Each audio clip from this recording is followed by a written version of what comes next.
গায়েবানা জানাজা চেনেন তো? এটা পড়া কিন্তু সুন্নাহ। সামনে লাশ নাই, সামনে লাশ নাই, কিন্তু আমি ইমাম, সবাই দাঁড়ালেন পেছনে, আল্লাহু আকবার। ঢাকা বিশ্ববিদ্যালয়ে ডাকসুর উদ্যোগে আয়াতুল্লাহ খামেনির গায়বানা জানাজা পড়ানো হয় এবং এই জানাজা পড়ান ডাকসুর ভিপি সাদিক কায়েম। মুফতি আমির হামজা ওসমান হাদির গায়েবানা জানাজা পড়াচ্ছেন। যেহেতু গায়েবানা জানাজার নামাজের একটি হাদিস সহিভাবে সাব্যস্ত, নাজাশী রাসূল পড়েছেন, ওই হাদিস সামনে যেহেতু আছে, তাই গায়েবানা জানাজার নামাজ পড়ার দলিল একটা পাওয়া গেল। দর্শক, গায়েবানা জানাজা নামাজটাকে বৈধ প্রমাণ করার জন্য তারা যে নাজাশী বাদশার ঘটনা দিয়ে দলিল পেশ করেন, সেই ঘটনাটা কিন্তু গায়েবানা জানাজার পক্ষের দলিল হতে পারে না, বরং সেটা উপস্থিত জানাজার ক্ষেত্রে দলিল হওয়াটা বেশি সঙ্গত। যদি বলেন কেন, সেটা আপনাদেরকে স্পষ্ট বলি। নাজাশী বাদশার ঘটনাটা সহিহ বুখারীতে যেটা বর্ণনা করা হয়েছে, সেটার বর্ণনাকারী রাবীর নাম হচ্ছে হযরত আবু হুরায়রা রাদিয়াল্লাহু আনহু। একই ঘটনাটা হযরত ইমরান ইবনে হুসাইন রাদিয়াল্লাহু আনহু থেকে বর্ণিত রয়েছে, জাবির ইবনে আব্দুল্লাহ রাদিয়াল্লাহু আনহু থেকে বর্ণিত রয়েছে। চলুন হযরত ইমরান ইবনে হুসাইন রাদিয়াল্লাহু আনহু কি বলেছেন সেটা একটু দেখা যাক। তার হাদিসটি পাবেন সহিহ ইবনে হিব্বানের 3102 নম্বরে। তিনি বলছেন যে রাসূল করিম সাল্লাল্লাহু আলাইহি ওয়াসাল্লাম নাজাশী বাদশার ইন্তেকালের খবর দিয়ে বললেন, ইন্না আখাকুম নাজাশী তুফিয়া ফাকুমু, চলো তোমাদের ভাই নাজাশী ইন্তেকাল করেছে, তার জানাজাটা পড়ি। এরপর রাসূল করিম সাল্লাল্লাহু আলাইহি ওয়াসাল্লাম সবাইকে নিয়ে কাতারবদ্ধ হয়ে দাঁড়ালেন। এরপর 4 তাকবীরের সাথে তিনি নামাজটা আদায় করলেন। এরপরে হযরত ইমরান ইবনে হুসাইন রাদিয়াল্লাহু আনহু ওই হাদিসেই বলছেন, ওয়াহুম লা ইয়াদুন্নুনা ইল্লা আন্নাহু জানাজাতাও বাইনা ইয়াদাইহি, যে তাদের বিশ্বাস এবং ধারণা এটাই ছিল যে তার লাশটা রাসূল করিম সাল্লাল্লাহু আলাইহি ওয়াসাল্লামের সামনে উপস্থিত ছিল। তার মানে সাহাবায়ে কেরাম এটা বিশ্বাস ছিল যে তার লাশটা রাসূল করিম সাল্লাল্লাহু আলাইহি ওয়াসাল্লামের সামনে উপস্থিত ছিল। এবং ইমরান ইবনে হুসাইন রাদিয়াল্লাহু আনহু আরও বলছেন, নাহনু লা নারা ইল্লাল জানাজাতা কুদ্দামানা, যে এটা আমাদের বিশ্বাস ছিল যে আমরা আমাদের সামনেই তার জানাজাটা, তার লাশটা আমরা দেখতে পাচ্ছি। এবং এই বিষয়টি আরও অন্যান্য বর্ণনার মধ্যে আছে, যেমন মাআলিমুস সুনানের মধ্যে 1 নম্বর খণ্ডে 311 নম্বর পৃষ্ঠার মধ্যে বলা হচ্ছে, ইন্নাহু কদ সুবিয়াত লাহু আলামুল আরদি হাত্তা কানা ইউবসিরু মাকানা, অর্থাৎ রাসূল করিম সাল্লাল্লাহু আলাইহি ওয়াসাল্লামের জন্য নাজাশী বাদশার জানাজার সময় তার জানাজার মধ্যে রাসূল করিম সাল্লাল্লাহু আলাইহি ওয়াসাল্লামের মাঝখানে জমিনকে সংকুচিত করে দেওয়া হয়েছিল, এমনভাবে যে রাসূল করিম সাল্লাল্লাহু আলাইহি ওয়াসাল্লাম তার জানাজা, তার লাশকে সরাসরি দেখতে পাচ্ছিলেন। সুতরাং বোঝা গেল রাসূল করিম সাল্লাল্লাহু আলাইহি ওয়াসাল্লামের সামনে নাজাশী বাদশার লাশটা উপস্থিত করা হয়েছিল, তিনি গায়েবানাভাবে কোনো জানাজা পড়েননি। সুতরাং এই হাদিসটা দিয়ে গায়েবানা জানাজার দলিল পেশ করাটা যুক্তিসঙ্গত নয়, বরং জানাজার সময় লাশ উপস্থিত করা যে জরুরি, এটার সপক্ষে এটা দলিল হয়। এজন্যই যে যদি গায়েবানা জানাজা জায়েজ হতো, তাহলে তো রাসূল করিম সাল্লাল্লাহু আলাইহি সাল্লামের সামনে তার লাশকে উপস্থিত করা হতো না। যেহেতু রাসূল করিম সাল্লাল্লাহু আলাইহি সাল্লামের সামনে তার লাশটা উপস্থিত করা হয়েছে, এটাই প্রমাণ বহন করে যে জানাজার সময় লাশ উপস্থিত থাকাটা জরুরি। উপরন্তু নাজাশী বাদশার এই ঘটনাটা প্রসিদ্ধ 3 জন সাহাবী তারা বর্ণনা করেছেন, অথচ সেই 3 জন সাহাবী নাজাশী বাদশার এই ঘটনা দিয়ে তারা গায়েবানা জানাজার নামাজটাকে বৈধ বা সুন্নাত তারা বুঝলেন না, আমরাও বুঝে ফেললাম কিভাবে?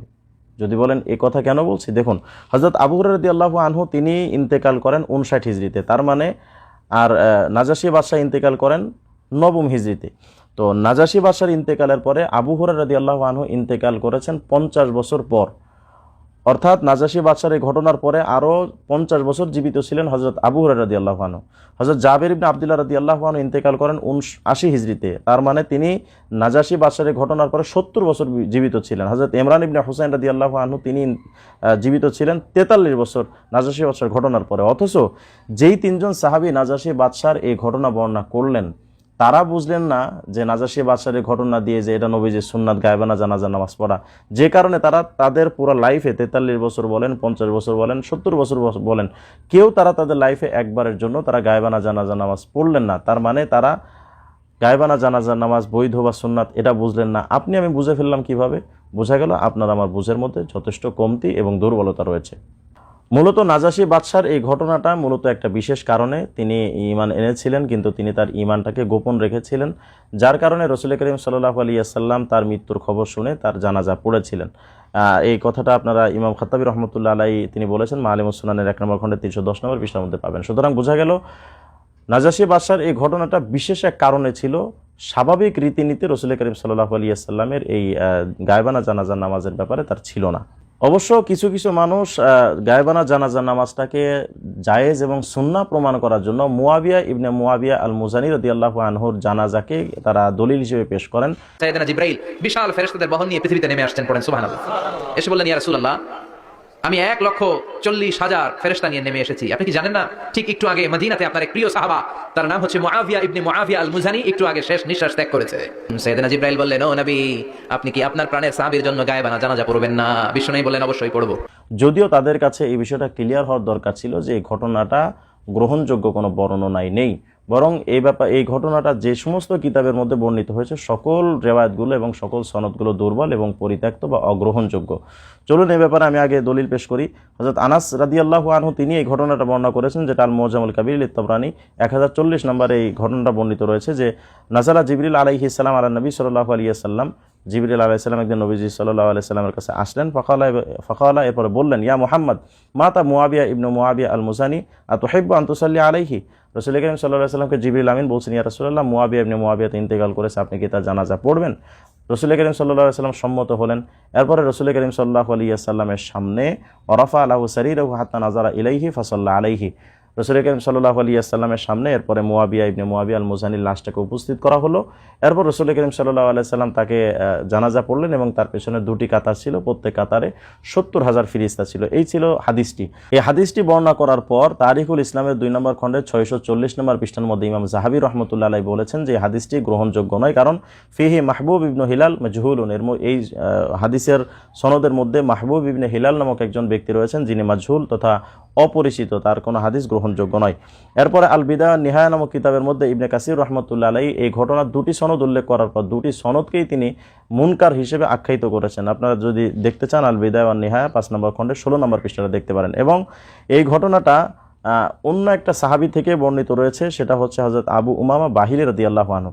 তিনি এই হাদিসটি বর্ণনা করেছেন, কিন্তু এই হাদিসের যে সনদটি সেই সনদ সম্পর্কে কামাল ইবনুল হুমাম রাহিমাহুল্লাহ তিনি বলেছেন শরহ ফাতুল কাদির 2 নম্বর খণ্ডের 121 নম্বর পৃষ্ঠা, ফি বাকিয়াত ইবনুল ওয়ালিদ ওয়াকাদ আনা, এই হাদিসটির মধ্যে অর্থাৎ আবু উমামা বাহিলী রাদিয়াল্লাহু আনহু থেকে যে সনদে বর্ণিত রয়েছে সেই হাদিসের মধ্যে একজন রাবি রয়েছেন বাকিয়া ইবনুল ওয়ালিদ। এই বাকিয়া ইবনুল ওয়ালিদ তিনি যখন আনা সূত্রে কোনো হাদিস বর্ণনা করেন এবং কোনো অপরিচিত ব্যক্তি থেকে কোনো হাদিস বর্ণনা করেন, সেই হাদিসটা মুহাদ্দিসিনদের কাছে গ্রহণযোগ্য নয়। এই বাকিয়া ইবনুল ওয়ালিদের ব্যাপারে আরও যদি আপনারা দেখতে চান তাহলে তাহজিবুল কামাল ফি আসমাই রিজাল এবং সিয়ারু আলামিন নুবালা 2 নম্বর খণ্ডের 521 থেকে 22 নম্বর পৃষ্ঠার মধ্যে সেখানে বিস্তারিত পাবেন। ইমাম আহমদ ইবনে হাম্বল রহমতুল্লাহ আলাইহি, ইমাম নাসাই রহমতুল্লাহ আলাইহি, ইমাম আবু হাতেম রাজি রাহিমাহুল্লাহ, ইমাম ইবনে হিব্বান রাহিমাহুল্লাহ সবাই তার হাদিসগুলোকে বিশেষ করে আনা সূত্রে এবং মাজহুল রাবিদের ক্ষেত্রে বর্ণিত তার হাদিসগুলোকে গ্রহণ করার ব্যাপারে সতর্ক করেছেন। অথচ এই মুআবিয়া ইবনে মুআবিয়া আল মুজানি রাদিয়াল্লাহু আনহুর ঘটনা তিনি আনা সূত্রে বর্ণনা করেছেন, সুতরাং এই হাদিসটি গ্রহণযোগ্য নয়। এরপরও যদি হাদিসটি গ্রহণযোগ্য হয় তাহলে আমরা এটা বলবো যে এটা গায়েবানা জানাজার দলিল হবে না। এজন্যই কারণ রাসূল করিম সাল্লাল্লাহু আলাইহি ওয়াসাল্লামের সামনে এই হাদিসের মধ্যে আছে ওয়ারাফা লাহু সারিরাহু হাত্তা নাযারা ইলাইহি ফাসাল্লা আলাইহি, যে তার সামনে সেই মুআবিয়া ইবনে মুআবিয়ার লাশটা উপস্থিত করা ছিল। সুতরাং বোঝা গেল জানাজার সামনে লাশ উপস্থিত হওয়ার ক্ষেত্রে মুআবিয়া ইবনে মুআবিয়া আল মুজানির হাদিসটি সহিহ হলেও লাশ উপস্থিত করার ক্ষেত্রে দলিল হয়, গায়েবানা জানাজা দলিল হয় না। অবশ্য কিছু কিছু মানুষ তারা বলে থাকেন যে গায়েবানা জানাজার একটা দলিল আর রয়েছে, সেটা হলো জানাজার মধ্যে একটা দোয়া আছে, সেই দোয়া হলো আল্লাহুম্মা গফির লিহাইয়িনা ওয়া মাইয়িতিনা ওয়া শাহিদিনা ওয়া গায়িবিনা। এখানে যে গায়িবিনা বলা হচ্ছে অর্থাৎ উপস্থিত অনুপস্থিত সকলের জন্য দোয়া করা হয়। সুতরাং উপস্থিত ব্যক্তির জানাজা যেমন জায়েজ, গায়েবী ব্যক্তি বা অনুপস্থিত ব্যক্তির জানাজাও তেমন জায়েজ। এটা হচ্ছে তাদের দলিলের একটা নমুনা। এটা একটা হাস্যকর দলিল এবং খুবই একটি দুর্বল দলিল, অযৌক্তিক একটা দলিল। যদি তাই হয় অর্থাৎ শাহিদিনা গায়িবিনা উপস্থিত অনুপস্থিত উভয়ের ক্ষেত্রে দোয়ার কারণে গায়েবানা জানাজা নামাজ যদি বৈধ হয়, তো এই দোয়ার মধ্যে আগেই তো বলা হয়েছে লিহাইয়িনা ওয়া মাইয়িতিনা, যে আমাদের জীবিত এবং মৃত সবাইকে মাফ করেন। তাহলে মৃত ব্যক্তি যেমন জানাজা পড়া যায়, এই দোয়ার মধ্যে জীবিত ব্যক্তিদের কথা বলা হয়েছে, তাহলে তো জীবিত ব্যক্তিদেরও জানাজা পড়া দরকার। সুতরাং বোঝা গেল একটা হাস্যকর দলিল। এই দলিল দিয়ে গায়েবানা জানাজা নামাজের কোনো দলিল হয় না। রাসূল করিম সাল্লাল্লাহু আলাইহি ওয়াসাল্লাম সাহাবায়ে কেরামের জানাজা পড়তে প্রচুর আগ্রহী ছিলেন। সহিহ ইবনে হিব্বানের মধ্যে একটা হাদিস রয়েছে 3087, সেখানে বলা হচ্ছে মা মাতা মিনকুম মাইয়াতুন মা কুনতু বাইনা আযহুরিকুম ইল্লা আযানতুমুনি বিহি ফা ইন্না সলাতি আলাইহি রাহমা। রাসূল করিম সাল্লাল্লাহু আলাইহি ওয়াসাল্লাম সাহাবায়ে কেরামকে বলে দিয়েছিলেন যে তোমাদের মধ্যে কেউ যদি মারা যায় আমাকে খবর দিও, কারণ আমার জানাজাটা তার জন্য রহমত হবে। সুতরাং বোঝা গেল রাসূল করিম সাল্লাল্লাহু আলাইহি ওয়াসাল্লাম সাহাবায়ে কেরামের জানাজা পড়তে তিনি প্রচুর আগ্রহী ছিলেন। অথচ নবীজি সাল্লাল্লাহু আলাইহি ওয়াসাল্লামের জামানায় পৃথিবীর যত সাহাবায়ে কেরাম যত বিভিন্ন প্রান্তে ইন্তেকাল করেছেন, কারো জানাজা কিন্তু তিনি গায়েবানাভাবে পড়েননি। সুতরাং বোঝা গেল রাসূল করিম সাল্লাল্লাহু আলাইহি ওয়াসাল্লাম লাশ উপস্থিত ছাড়া কোনো জানাজা তিনি পড়তেন না, তিনি পড়েননি। উপরন্তু নবী করিম সাল্লাল্লাহু আলাইহি ওয়াসাল্লামের মতো না আবু বকর রাদিয়াল্লাহু আনহু বলেন, ওমরে ফারুক, ওসমান, আলী রাদিয়াল্লাহু আনহুম কারো থেকেই গায়েবানা জানাজার নামাজ তারা পড়েছেন এমন কোনো অস্তিত্ব পৃথিবীর কোনো ইতিহাসে এমন দেখা যায় না। আমরা দেখি বিভিন্ন মনীষীর গায়েবানা জানাজার নামাজ হয়, বিভিন্ন জায়গায় হয়। আসলে এটা আরেকটি বিষয়, সেটা মৌন প্রতিবাদও একটি। কারণ একজন ভালো মানুষকে দোষী সাব্যস্ত করে ফাঁসি দেওয়া হয়েছে, জেল, তাকে মৃত্যু মেরে ফেলা হয়েছে, তখন তার জানাজার নামাজটাও ভালো করে পড়তে দেয় না। তাই মানুষ তখন বিভিন্ন জায়গায় জানাজার নামাজ পড়ে তখন জালেমদের জুলমের প্রতিবাদ করে। এটা ইবাদতের সাথে আরেকটি যোগ হলো প্রতিবাদ। যেহেতু গায়েবানা জানাজার নামাজের একটি হাদিস সহিভাবে সাব্যস্ত নাজাশী রাসূল করেছেন, ওই হাদিস সামনে যেহেতু আছে, তাই গায়েবানা জানাজার নামাজ পড়ার দলিল একটা পাওয়া গেল। এই দলিল যেহেতু আছে, এটা একবারে বেদাত হবে না। বর্তমান সমাজে কেউ এই গায়েবানা জানাজার নামাজটাকে রাজনৈতিক জানাজা হিসেবে তারা আখ্যায়িত করছেন, অথচ রাজনৈতিক জানাজা বলতে কোনো ইবাদত পৃথিবীতে আছে বা ইসলামে আছে, কোরআন সুন্নাহ কোথাও আছে এমন কোনো অস্তিত্ব কোথাও খুঁজে পাওয়া যাবে না। তাহলে ওনারা কোথা থেকে আমদানি করলেন? নিশ্চয়ই তারা নিজেদের থেকে এটা আমদানি করেছেন। তাদের দলিল হলো যে আমাদের অনেক মানুষকে হত্যা করা হচ্ছে, তাদের জানাজায় ভালো মতো লোক উপস্থিত হতে দেওয়া হচ্ছে না, তাহলে তার প্রতিবাদ স্বরূপ আমরা জানাজাটা পড়ছি, এটা অবৈধ হওয়ার কি আছে? অথচ এই লোকগুলো অবশ্যই ঘটনাগুলো জানে। হযরত আবু বকর রাদিয়াল্লাহু আনহুর জামানায় মুসাইলামাতুল কাজ্জাবের ওখানে কত কারি সাহাবীকে হত্যা করা, শহীদ করা হয়েছে। হযরত ওমরে ফারুক রাদিয়াল্লাহু আনহু জামানায় শত শত হাজার হাজার মুজাহিদিন বিভিন্ন প্রান্তে তারা শহীদ হয়েছেন। হযরত ওসমান এবং আলী রাদিয়াল্লাহু আনহুর সময় প্রচুর পরিমাণ শহীদ সাহাবায়ে কেরাম হয়েছেন। এমনকি ওসমান রাদিয়াল্লাহু আনহুকে আবদ্ধ করে রাখা হয়েছিল। হযরত হুসাইন রাদিয়াল্লাহু আনহুকে ইবনে জিয়াদের কাছে তার শাহাদাতের পর তার লাশের সাথে কি জঘন্য আচরণ করা হয়েছিল সেটা আমরা সকলেই জানি। অথচ এই হুসাইন রাদিয়াল্লাহু আনহুর জানাজা এত প্রতিবন্ধকতা থাকা সত্ত্বেও পৃথিবীর কোনো সাহাবায়ে কেরাম তার গায়েবী জানাজা পড়েছেন বা ইয়াজিদের প্রতি বা ইবনে জিয়াদের প্রতি ঘৃণা প্রদর্শনে কেউ কোনো গায়েবী জানাজা পড়েছেন এমন কোনো অস্তিত্বকে পাওয়া যাবে? তাহলে রাজনৈতিক বিষয়ে যদি কোনো গায়েবানা জানাজা নামাজ বৈধ হতো তাহলে এটা তো সর্বপ্রথম সাহাবায়ে কেরাম করতেন। যেহেতু সাহাবায়ে কেরাম করেননি, এমন একটা নামাজের আবিষ্কার করা নিশ্চিত এটা বেদাত। এবং এ কথাটাই ইবনে কাসির রহমতুল্লাহ আলাইহি তার তাফসির ইবনে কাসিরের মধ্যে তিনি বলেছেন। ইবনে কাসির রহমতুল্লাহ আলাইহি তার তাফসির ইবনে কাসিরের মধ্যে 7 নম্বর খণ্ডে 278 নম্বর পৃষ্ঠার মধ্যে বলেন, ওয়াম্মা আহলুস সুন্নাতি ওয়াল জামাআতি ফায়াকুলুনা ফি কুল্লি ফি'লিন ওয়া কওলিন লাম ইয়াসবুত আনিস সাহাবা হুয়া বিদআহ লিআন্নাহু লাউ কানা খায়রান লাসাবাকুনা ইলাইহি লিআন্নাহু লাম ইয়াতরুকু খাসলাতাম মিন খিসালিল খায়রি ইল্লা ওয়াকাদ বাদারু ইলাইহা। অর্থাৎ হযরত ইবনে কাসির রহমতুল্লাহ আলাইহি তিনি বলছেন যে আহলে সুন্নাহ ওয়াল জামাতের মতামত হলো যে সাহাবায়ে কেরাম যে কথাটা বলেননি, যে কাজটা করেননি সেটাই হচ্ছে বেদাত। কারণ সেই কাজটা যদি ভালো হতো তাহলে তারাই সর্বপ্রথম করতেন, কারণ তারা সাহাবায়ে কেরাম এমন কোনো ভালো কাজ নেই যে কাজটা তারা আমাদের আগে তারা করে যাননি। সুতরাং বোঝা গেল যে রাজনৈতিক জানাজা যদি এটা বৈধ হতো বা এটা যদি ভালো কাজ হতো তাহলে সাহাবায়ে কেরাম সর্বপ্রথম করতেন। যেহেতু সাহাবায়ে কেরাম এটা করেননি, সুতরাং এটাকে প্রচলিত করা বা রাজনৈতিক জানাজা হিসেবে আখ্যায়িত করে সমাজ এটার প্রচলন ঘটানো এটা জঘন্যতম একটি বিদআত। এখান থেকে আমাদের সরে আসা উচিত। গায়েবানা জানাজা চেনেন তো? এটা পড়া কিন্তু সুন্নাহ, সামনে লাশ নাই।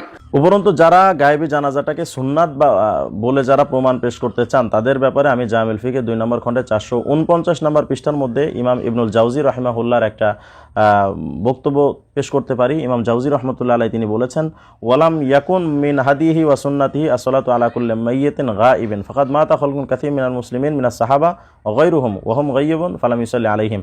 অর্থাৎ রাসূল করিম সাল্লাল্লাহু আলাইহি ওয়াসাল্লামের এটা নীতি বা সুন্নাতের অন্তর্ভুক্ত ছিল না যে গায়েবী ব্যক্তিদের জানাজা পড়া হবে। সুতরাং ইমাম ইবনুল কাইয়িম জাওজি রহমতুল্লাহ স্পষ্ট বলে দিয়েছেন যে গায়েবানা জানাজার নামাজ এটা নবী সাল্লাল্লাহু আলাইহি ওয়াসাল্লামের রীতিনীতিও না এবং সুন্নাতের অন্তর্ভুক্তও না। যারা হানাফি মাযহাবের দাবি করে আবার গায়েবী জানাজাকে সুন্নাত বলে আখ্যায়িত করছেন তারা না মাযহাব বুঝেন, না হাদিস বুঝেন, না তারা দুনিয়ার কোনো কোরআন সুন্নাহর কোনো ভালো জ্ঞান রাখেন। কারণ যেই লোকটি হানাফি মাযহাবের দাবি করেন তিনি আবার গায়েবানা জানাজার নামাজকে সুন্নাত বলছেন, অথচ হানাফি মাযহাবের মধ্যে স্পষ্ট বলা হচ্ছে গায়েবানা জানাজার নামাজ জায়েজ নেই। এবং জায়েজ না হওয়ার পক্ষে যে দলিল আমরা সেগুলো পেশ করেছি। আল্লাহ তাআলা আমাদের সকলকে সহিহ বুঝ দান করেন।